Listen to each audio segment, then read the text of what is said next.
Subscribe करें super TV channel को और बेल आइकन को प्रेस करें लेटेस्ट वीडियोस और इन्फॉर्मेशन के लिए।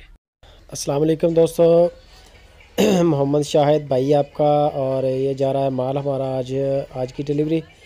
तो किसी भी भाई को अगर मक्खी चीनी चाहिए हो, बीतल चाहिए हो, नागरा में चाहिए हो, बकरियां बकरे, तो मुझसे रब्ता करें। इंशाल्लाह सस्ते रेट पे अवेल करेंगे और नंबर मेरा ऊपर चल रहा है। ये माल जी जा रहा है मदनी भाई शुजाबाद मुल्तान से 40 किलोमीटर आगे।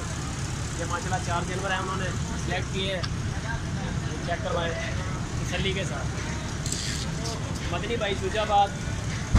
और बड़े सारे दोस्त जो हैं वो आजकल पूछ रहे हैं कि वीडियोस नहीं आ रही, तो सबको बताते चले कि कंस्ट्रक्शन हो रही है थोड़ी सी फार्म में, तो थोड़ा एक्सपेंड कर रहे हैं, उसके बाद इंशाल्लाह रेगुलर काम करेंगे। अभी फ़िलहाल कंस्ट्रक्शन की वजह से ना थोड़ा बिजी हैं, तो ये भी पहले के आर्डर थे तो पकड़े हैं। अभी इंशाल्लाह 2-3 दिन के अंदर अंदर काम कंप्लीट हो जाएगा तो फिर माल मिलेगा। लाइक कमेंट शेयर लाजमी।